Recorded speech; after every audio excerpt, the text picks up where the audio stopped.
You're invited to participate in a true multimedia experience coming to a home near you. LCM TV is bringing Lake County into the new millennium with news, live broadcast, information, music, talk shows, and local programming, all streaming in high definition online and soon to be on your Roku box. Join us at lcm-tv.com or be a part of our studio audience. You can also watch the shows at lakecomagazine.com as we provide programming to inform, enlighten, and maybe even enrage you. On Lake County Magazine Talk Show with Terry and Pete the Tax Guy, Wednesday mornings at 9 a.m. Like racing? Try the Checkered Flag Show, hosted by Ace Naylor on Tuesdays at 7 p.m. All ages and divisions in regional and national fields. Joni Lane brings a positive light to you every Monday at 3 p.m. Pasha Space brings an international flair as they discuss ecological, health, and social issues in Haiti with people around the world. End up your week with positive, conscious sounds on Saturday at 9 a.m. with Sister T on the Bridge. This show is also simulcast on KMEC 105.1 FM in Ukiah. Our latest show, LCM TV News, is brought to you live Mondays, Wednesdays, and Fridays at noon, and rebroadcast at 6:30 p.m. and noon daily, Tuesday, Saturday, and Sunday, featuring national, regional, and local news, weather, and sports. We have it all here for you on your local TV station, LCM TV. Join us online and soon on Roku, giving you access to all the best Lake County has to offer. We are LCMTV.com, your multimedia connection. Tune in for the fun. It's live TV at its best.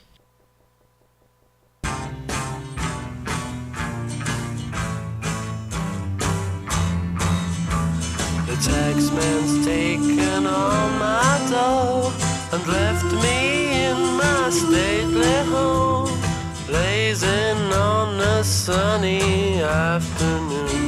And I can't sail my yacht, he's taken everything I got. All I've got's this sunny afternoon. Manticorp Tax and Accounting can help you minimize taxation, establish a corporate presence, and save you money. Our over 25 years of experience in domestic and international taxation and incorporation services makes us the best at what we do. Your first consultation at Manticorp is always free, and our discounted rates guarantee you will not end up paying for what you don't get. Try Manticorp today. For more information, call 707-701-6416 or email info@manticorpusa.com. In the summertime. Good afternoon. This is LCM TV News at noon, and we're not your normal news. I'm Pete Schiffman. I'm Megan Berger. Hope you all had a good holiday weekend, and I'll apologize in advance, folks. My voice is not normal, so I appreciate your tolerance with me today. On the national news front, a federal appeals court on Tuesday denied the Obama administration's request to lift a hold on the president's executive actions on immigration, which would have granted protection from deportation as well as work permits to millions of immigrants in the country illegally.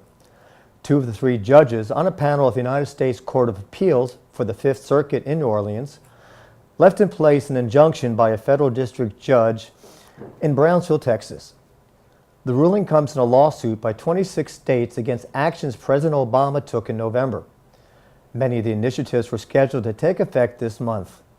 The appeals court found that Texas and the other states did not have sufficient legal grounds to bring the lawsuit, and that the administration had not shown it would be harmed if the injunction remained in place and the programs were further delayed.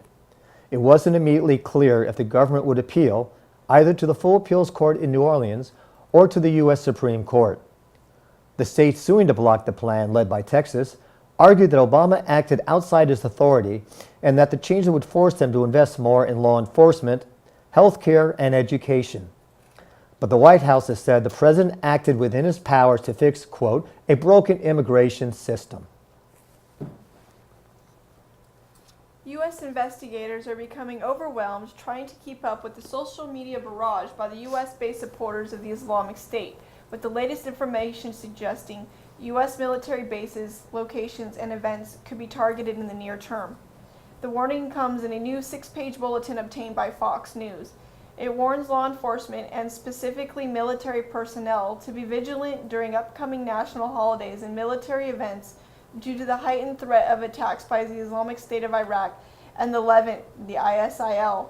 Sent one day before Memorial Day holiday weekend, the joint bulletin from the FBI, Department of Homeland Security, and National Counterterrorism Center advised there is no credible threat information targeting events on U.S. federal holidays, but stated, "We are aware of the recent information suggesting U.S. military bases, locations, and events could be targeted in the near term." Hackers gained access to personal information of 104,000 taxpayers this spring, downloading an online service the Internal Revenue Service uses to give Americans access to their past tax returns. The information included several years' worth of returns and other tax information on file according to the IRS Commissioner, John Koskinen. The thieves hacked into a system called GetTranscript, clearing a security screen that requires users to know the taxpayer's social security number, date of birth, address, and tax filing status. Koskinen said the system, which has temporarily been shut down, was targeted from February through mid-May. He said the criminals were able to use the information to submit fraudulent tax returns. Fewer than 15,000 of these fraudulent returns were processed this tax season, costing the IRS about $50 million. The IRS is notifying taxpayers whose information was accessed. The Cleveland Police Department, which has become a flashpoint in the racially charged debate over police tactics, has agreed to follow new rules governing how and when its officers can use force and will accept stringent oversight to make sure those rules are not ignored, according to city and federal officials on Tuesday. The agreement is part of a settlement with the Justice Department over what federal officials have called a pattern of unconstitutional policing and abuse. They found that police officers in Cleveland used stun guns inappropriately, punched and kicked unarmed people, and shot at people who posed no threat. Investigators found the incidents often went unreported and uninvestigated. The settlement requires Cleveland to meet some of the most exacting standards in the nation. Cleveland has agreed to document every time officers so much as unholster their guns. Police supervisors will investigate the use of force in much the same way that officers investigate crimes. The rules prohibit officers from using force against people simply for talking back or as punishment for running away. Pistol whipping is prohibited, as is firing warning shots, the agreement also said. The city has agreed to allow an independent monitor to track its progress. If the city does not put into effect the changes called for in the settlement, a federal judge has the authority to demand them. Trying to succeed where Comcast failed, Charter Communications has struck a deal to buy Time Warner Cable, an acquisition that would create a powerhouse in the consolidating American cable and broadband industry. Charter plans to announce on Tuesday a $55 billion deal for its larger rival and approximately $10 billion takeover of a smaller competitor, Bright House Networks. With those deals, Charter will become a significantly stronger rival to Comcast, the giant of the cable industry, which had, until last month, sought to buy Time Warner Cable itself until the plan met resistance from federal antitrust regulators. With customers increasingly tuning in to the internet for videos, cable companies have sought to combine to gain bigger scale and leverage in negotiations with content providers. Under the terms of the deal, Charter will pay $195 million per Time Warner Cable share in cash and stock. That is almost 14% higher than Time Warner Cable's closing stock price on Friday, and 47% higher than Charter's original bid for its rival from earlier last year. The Vatican Bank said on Monday that its 2014 net profit had soared, recovering from the expense of last year's extraordinary overhaul of the organization's governance. The Institute for the Works of Religion, as the bank is officially called, reported 69.3 million euros, or about $76 million in net profit, more than 20 times the 2.9 million euros reported for the previous year. In 2013, the bank lost money on investments and on the decreased value of its gold holdings, and had to face the cost of meeting stricter standards against money laundering.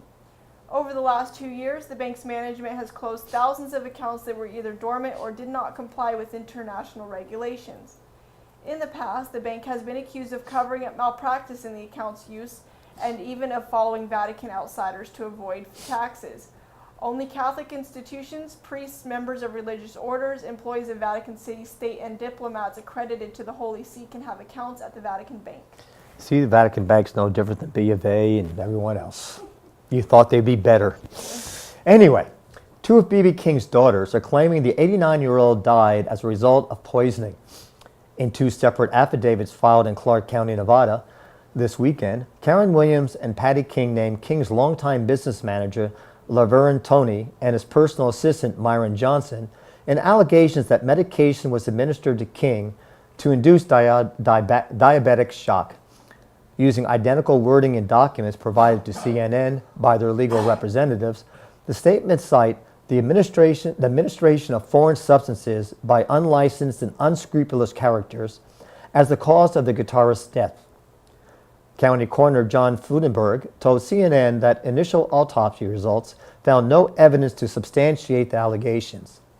King's body was moved from the mortuary to the coroner's office for examination on Sunday, and full results are expected in 6 to 8 weeks. Tony dismissed the claims by King's daughters, telling the Associated Press they've been making allegations all along. In a statement, lawyers for King's estate also called the claims ridiculous. Up next is the regional news, and we'll be right back.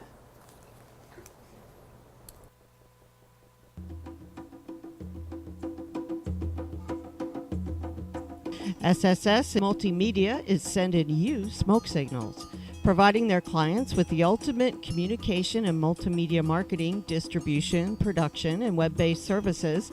They feature high-def video equipment and quality audio sound. SSS is your multimedia source, from graphics for business cards to television production, radio, live sound, and everything in between. SSS is sending you smoke signals. Get your message out with SSS Multimedia. For more information, call 707-701-6416 or email info@sssmultimedia.com.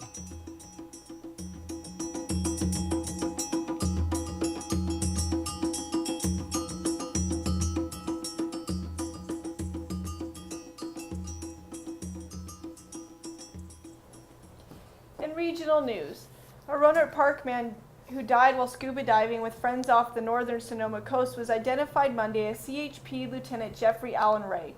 Sonoma County Sheriff's officials said that Ray was diving in Gersel Cove on Salt Point State Park on Sunday when one of his friends found him unresponsive, floating at the surface. Ray could not be revived despite a sustained effort to resuscitate him by his friends, followed by a state parks ranger, lifeguards, and a sheriff office paramedic. He was 54 years old and a Marine Corps veteran with a 27-year career with the CHP. On Sunday, it was windy and the water was choppy, not ideal conditions for diving. It wasn't immediately known what caused Ray to become unconscious in the water. A state parks ranger saw two divers swimming Ray to shore about 300 feet offshore in an area outside the small cove. Ray was still wearing his scuba gear, including a mouthpiece. Sonoma County Sheriff's Lieutenant Al Vernon said Monday the coroner's office is conducting an investigation into the cause and manner of Ray's death. Stinson said that Ray's equipment, including a tank equipped with a computer, was given to the sheriff's office for review. A man who was trying to swim across a pond with a heavy rock apparently drowned at Oroville Wildlife Area. California Highway Patrol said that Austin Haar, 21, of Gridley, Butte County, was attempting to swim across the Dredger Pond at the Oroville Wildlife Area Monday afternoon while holding a rock estimated to weigh about 10 pounds. At one point, Haar went under the water and did not emerge. His friends became alarmed and called for help. At about 5:50 p.m., Haar's body was found. He was pronounced dead at the hospital at 6:46 p.m. on Monday. Alcohol is thought to have played a role in Haar's death, according to a press release from the CHP.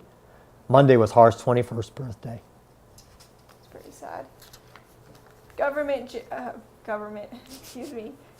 Jerry Brown's plan to make more managed care organizations pay a state tax, one likely to be passed on to consumers, is meeting resistance at the Capitol.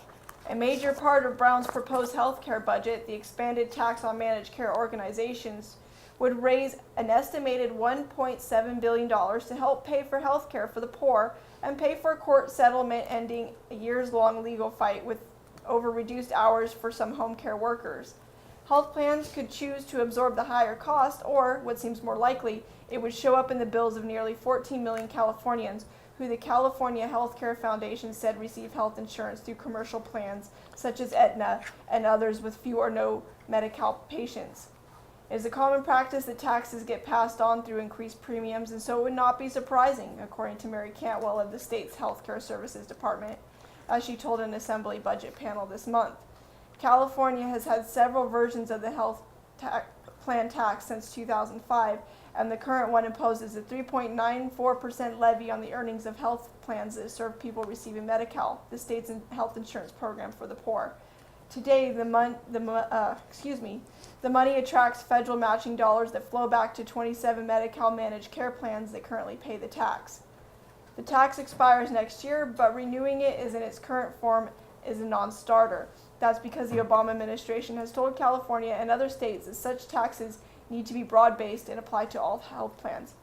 We will be back with your local news after this short message.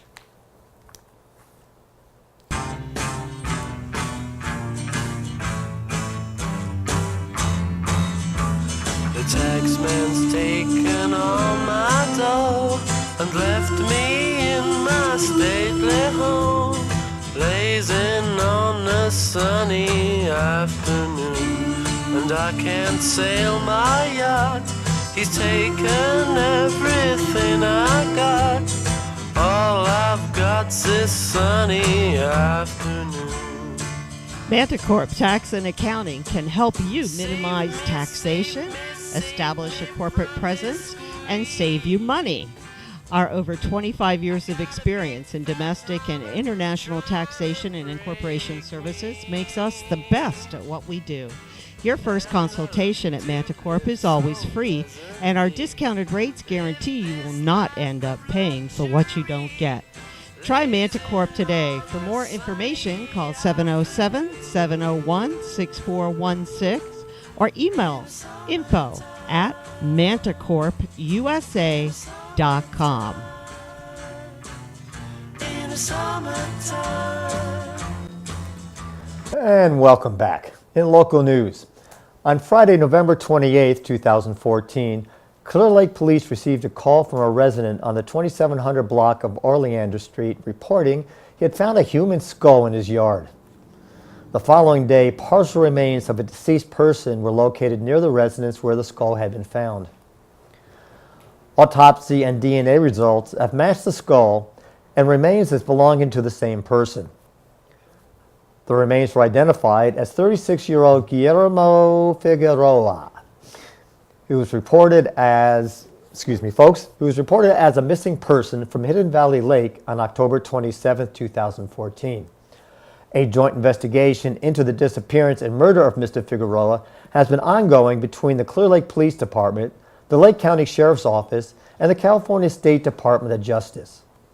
On Friday, May 22nd of this year, charges were presented before a Lake County Superior Court judge by attorneys from the California State Attorney General's office, charging two individuals in participating in the murder of Guillermo Figueroa. 30-year-old Clear Lake resident Gary Williams has been charged with murder in the death of Mr. Figueroa.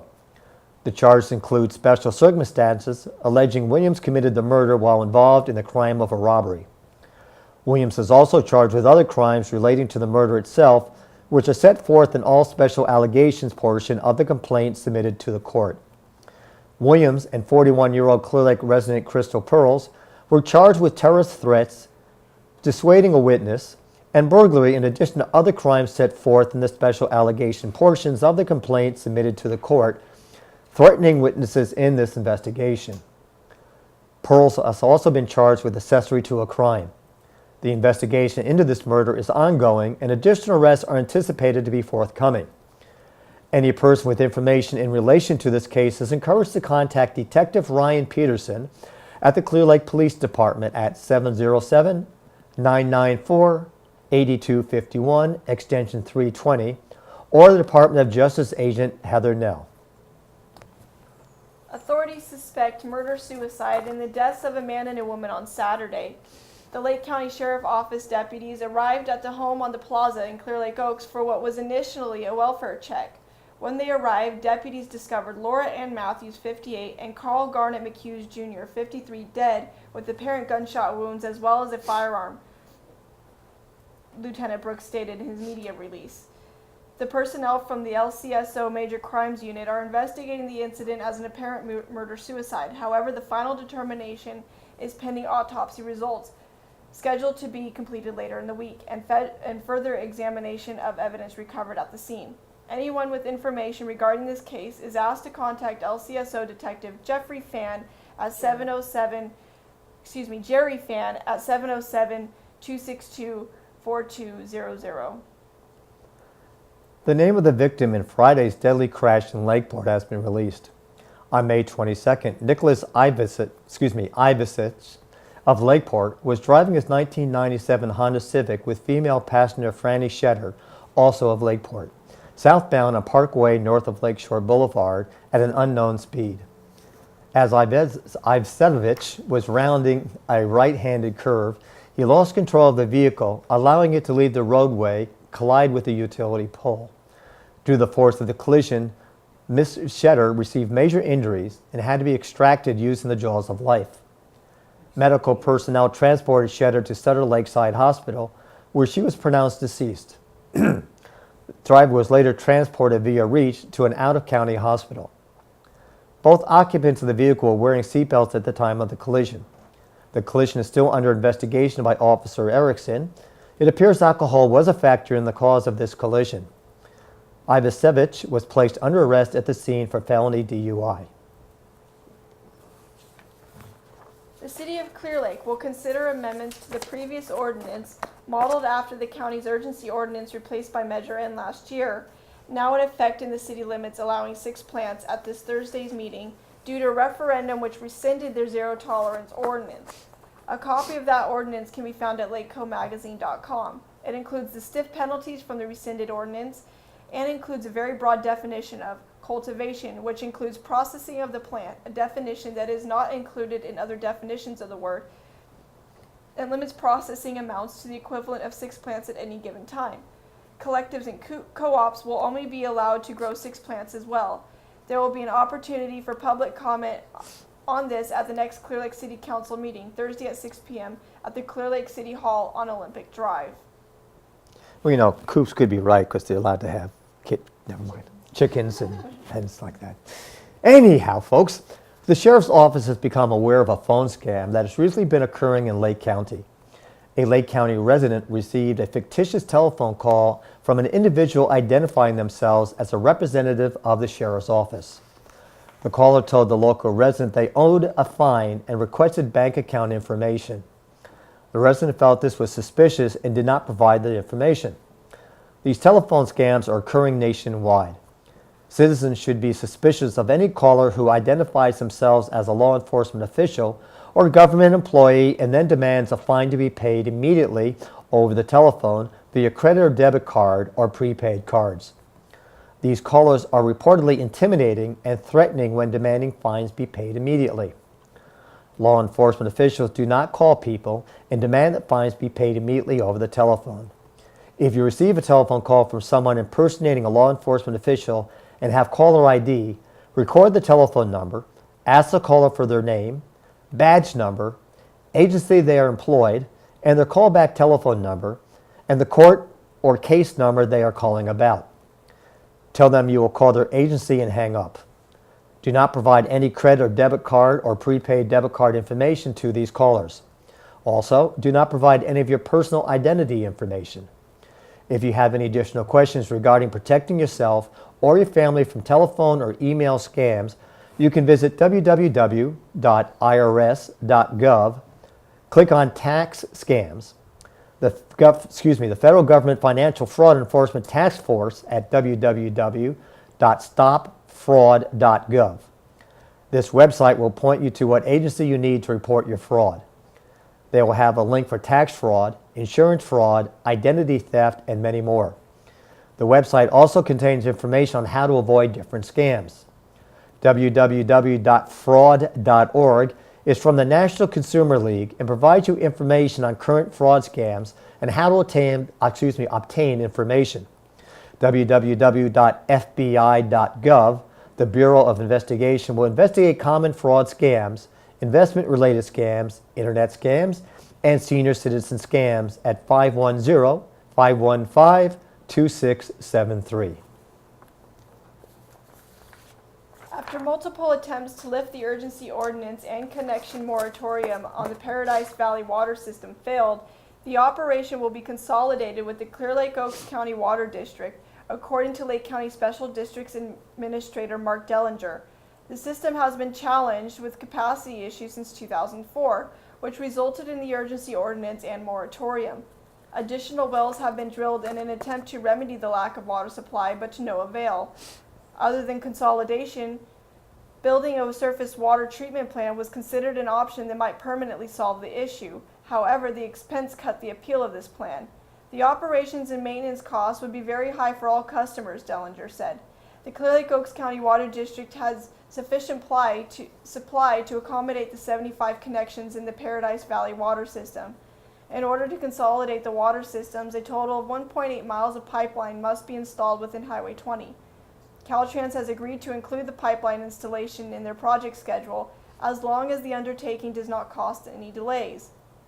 A grant request totaling nearly $1.4 million was approved by the California Department of Water Resources last year, which will cover the cost of the project. A 25% cash match is required by the grant agreement, which totals $419,000. James Berger of Brookwood Land Management, LLC, has agreed to pay the cash match in exchange for a will serve letter. Berger has planned to develop the district, but has been unable to because of the connection moratorium. In an article, a news release close to me, Carlisle High School Principal Carlisle High School Principal Bill McDougall and teacher Verna Rogers decided they needed to take action to help struggling students. 7 years ago, the Safe House of Lake County was born. From the beginning, the Safe House has been supported by the Lake County community. A 3-bedroom, 2-bath house was donated, and things blossomed from there. McDougall, also retired Canocti School District Superintendent, says, "It was really our community that brought this together. The house gives students a safe place to live and an environment that supports their educational pursuits." The house has been fully operational for 6 years and has seen over 60 kids pass through its doors. They are under the supervision of 2 counselors, both of whom lived at the Safe House in high school and attend college now. According to Aggie Berry, the chief fundraiser for the Safe House, they've all graduated from high school and many have gone on to college. Others have attended trade school, gone into the military, and obtained jobs. Without state or federal funding, donations play an important role in the success of the Safe House. Monetary and material donations from organizations such as the Wine Alliance, the Rotary Club of Clear Lake, and an annual golf tournament fundraiser that will be held this year on June 13th at Adams Springs keep the house up and running. All the money goes directly to overhead. No one gets paid to do anything there. It's all volunteers. McDougall is extremely thankful for the support. The Safe House is unique to our community because the community itself sponsors this, and that says something about Lake County and its residents' willingness to help each other and those in need. I've never been in a place that is so generous, even though it's a poor county. The generosity here is awe-inspiring. If you'd like to participate in the golf tournament at Adams Springs, call Aggie at 707-489-6524.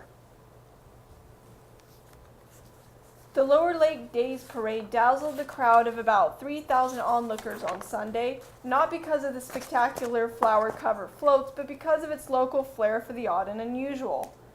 Foremost on the odd list are the Lower Lake volunteer firefighters and comedy troupe who provided the hoses, spraying the crowd with water and delighting them with Keystone Cop-like comedy skits.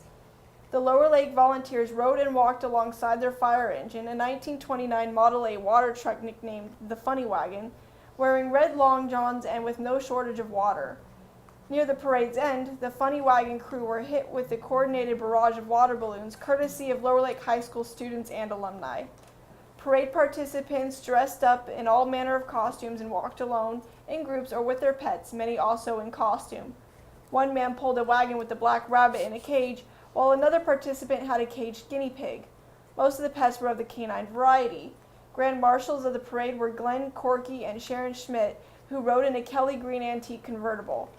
The parade was followed by an antique car display along Main Street and a barbecue at Russell Rustiki Lower Lake County Park, all sponsored by the Lower Lake Community Action Group and the Lakeshore Lions Club.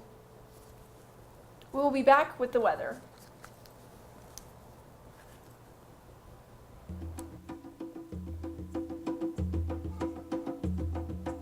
SSS Multimedia is sending you smoke signals, providing their clients with the ultimate communication and multimedia marketing, distribution, production, and web-based services. They feature high-def video equipment and quality audio sound. SSS is your multimedia source, from graphics for business cards to television production, radio, live sound, and everything in between. SSS is sending you smoke signals. Get your message out with SSS Multimedia.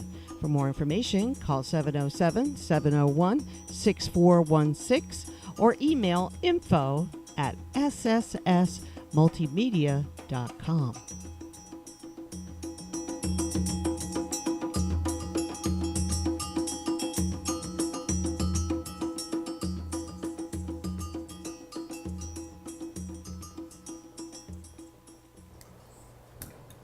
And with the local weather.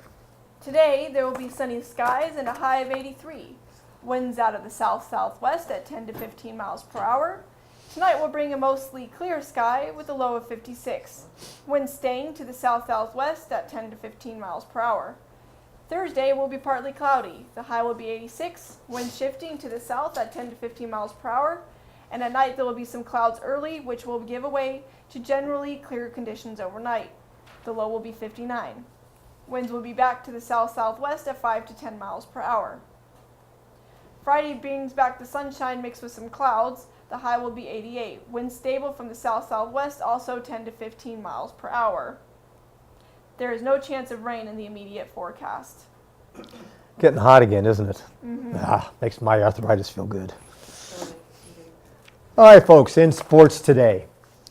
Clear Lake High School's baseball and softball teams are the number one seeds in their respective playoff brackets in North Coast Section Division 5, following the at-large and seeding meeting on Sunday. 4 other county teams are also moving on to the postseason. Upper Lake, who is 13-6 in Division 5 football, Lower Lake, who is 18-6, and Middletown, who is 11-11 in Division 4 softball, and Kelseyville, 11-13 in Division 4 baseball.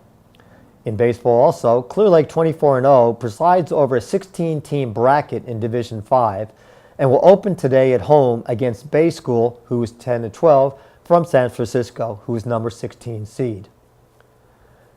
If the undefeated Cardinals notch a 25th consecutive win this season, they'll host either number 8 Stuart Hall, who is 16-8, or number 9 Marin Academy, who is 15-9 in the quarterfinals, most likely on Saturday at a time to be announced. In Division 4, Kelseyville qualified as the number 15 seed in the 16-team bracket. The Knights draw number 2 Justin Siena, who is 13-10 of Napa, in a first-round game Wednesday at 4 p.m. at the Justin Siena High School. In softball, the Cardinals, the North Central League 1 co-champions and 17-6 overall, receive a first-round bye because only 14 teams qualified in what was supposed to be a 16-team bracket. Instead, the Cardinals will return to action most likely on Saturday at home against the first-round winner between number 8 Hoopa Valley and number 9 Valley Christian of Dublin. Those two teams meet Wednesday in Hoopa. The starting time for the quarterfinal round game in Lakeport has yet to be determined. Joining Clear Lake in the Division 5 field is Upper Lake, the third-place team out of the NCL2. The Cougars hit the road today to play Ferndale, who is 11-11. Mayor McAllister's play at center helped the Kelseyville Knights make another run at the North Central League 1 Volleyball Championship in 2014. They didn't quite make it, settling for second place behind St. Helena, but it was through no fault of McAllister's performances. McAllister, an athlete for all seasons for the Knights, is a finalist for the Lake County Record Bee Athlete of the Year award, given annually to a county girl and a county boy who participate in at least 2 varsity sports and who are in good academic standing at their respective schools. Boys and girls winners will be honored along with Coach of the Year winners in boys and girls sports sometime next month. A standout in the classroom, as well as on the volleyball, basketball, and tennis court for the Knights, the senior McAllister earned honors in 2 sports for Kelseyville during the 2014-2015 sports season. Along with being the only Kelseyville player named to the All-NCL1 first team in volleyball, she received all Coastal Mountain Conference accolades during the tennis season. In between, she was a reserve for the Knights during a bounce-back basketball season. McAllister is the 3rd finalist for the 2014-15 Athlete of the Year award, joining Clear Lake junior Emily Solomons and Middletown senior Renee Edwards. The remaining 2 girl finalists will be announced later this week. Swift authorities conducted an extraordinary early morning operation Wednesday to arrest several top soccer officials and extradite them to the U.S. on federal corruption charges. The Justice Department has indicted several top FIFA officials as part of an investigation that alleges widespread corruption in soccer's governing body over the past 2 decades. The charges include wire fraud, racketeering, and money laundering. They involve bids for World Cups as well as marketing and broadcast deals, according to 3 law enforcement officials with direct knowledge of the case. Prosecutors plan to unseal an indictment as early as today against more than 10 current and former soccer executives. Some of those being charged are living abroad and would face extradition to the U.S. The charges are a startling blow to FIFA, a multi-billion-dollar organization that governs the world's most popular sport, but has been beset by accusation of corruption and bribery for decades. The inquiry is also a major threat to Sepp Blatter, FIFA's longtime president, who is generally recognized as the most powerful person in sports, though officials said he was not charged. An election seemingly preordained to give him a 5th term as president is scheduled for Friday. The Justice Department is working with law enforcement agencies in Switzerland, where FIFA is based, to coordinate arrests. Do you want me to do number 22? Please do. Former San Francisco 49ers lineman Ray McDonald was arrested in Santa Clara Monday on suspicion of domestic violence and child endangerment in the attack of a woman holding a baby, prompting the Chicago Bears to release him after less than 3 months on the team, officials said. In a statement only hours after McDonald's arrest, the Bears general manager, Ryan Pace, said, "We believe in second chances, but when we signed Ray, we were very clear that our expectations were if he was to remain a Bear, he was not able to meet the standard, and the decision was made to release him." The Bears' decision to drop McDonald so quickly came in stark contrast to the 49ers' decision to wait for months before dropping him after a series of run-ins on the field. It was a stunning outcome for McDonald, who has been the subject of legal scrutiny for months. The latest incident happened in the early hours of Memorial Day, according to police. McDonald allegedly attacked the woman at his Santa Clara home at about 3:45 a.m. He was arrested at about 7:30 a.m. in the San Jose home, which is owned by Justin Smith, the 49ers defensive tackle who retired last week.